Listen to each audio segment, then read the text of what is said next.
அனைவருக்கும் வணக்கம். நம்ம இன்றைக்கி ஹெல்த்தியான மற்றும் நல்ல டேஸ்டான கேரட் ரைஸ் எப்படி பண்ணுறது அப்படின்னு பார்க்கலாங்க. அதுக்கு முதல்ல 2 கேரட்டை நல்லா தோல் சீவி எடுத்துக்கோங்க. அதுக்கப்புறமா அதையை நல்லா துருவி எடுத்துக்கோங்க. பாருங்கள், இந்த அளவுக்கு நல்லா துருவி எடுத்ததுக்கப்புறமா கொஞ்சம் சின்ன வெங்காயம், 4 பல்லு பூண்டு, கொஞ்சம் கருவேப்பிலை, ஒரு வரமிளகாய் எடுத்து ரெடியாக வச்சுக்கோங்க. அதுக்கப்புறம் ஒரு கடாயில் தேவையான அளவு எண்ணெய் விட்டுக்கோங்க. அதுக்கப்புறம் கொஞ்சம் கடுகு போட்டுட்டு கடுகு பொரிஞ்சதும் கடலைப்பருப்பு உளுந்தப்பருப்பு ஆட் பண்ணிக்கோங்க.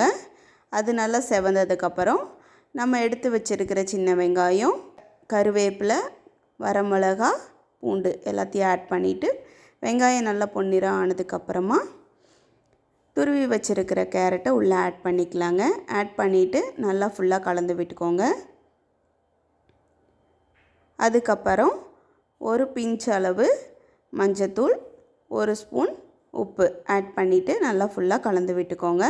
கலந்து விட்டுட்டு மீடியம் ஃப்ளேமில் வச்சு ஒரு 2-3 நிமிஷத்துக்கு வேக விட்டுக்கோங்க. அதுக்கப்புறமா ஒரு அரை டம்ளர் அளவு தண்ணி ஆட் பண்ணிவிட்டு அதை ஒரு 5 நிமிஷத்துக்கு மூடி வச்சு கொதிக்க வச்சுக்கோங்க. இப்போ பாருங்கள், தண்ணியெல்லாம் குறைஞ்சி கேரட் நல்லா வெந்து இப்போ ரெடி ஆயிடுச்சுங்க. அதுக்கப்புறம் நம்ம வேக வச்ச சாப்பாடை கொஞ்சம் கொஞ்சமாக உள்ளே ஆட் பண்ணி நல்லா ஃபுல்லாக மிக்ஸ் பண்ணி விட்டுக்கோங்க. உப்பு பார்த்துக்கோங்க, தேவைப்பட்டால் கொஞ்சம் ஆட் பண்ணிக்கோங்க. நல்ல டேஸ்டான கேரட் ரைஸ் ரெடி. இந்த மாதிரி பண்ணி கொடுத்தா குழந்தைங்கள்லேருந்து பெரியவங்க வரைக்கும் எல்லோரும் விரும்பி சாப்பிடுவாங்க. கேரட் ரைஸ் பார்த்திங்க அப்படின்னா லஞ்ச் பாக்ஸுக்கு ஒரு பெஸ்ட்டு ரெசிபியாக இருக்கும் குழந்தைங்களுக்கு. இந்த வீடியோ உங்களுக்கு பிடிச்சிருந்தால் லைக், ஷேர் அண்ட் சப்ஸ்கிரைப்.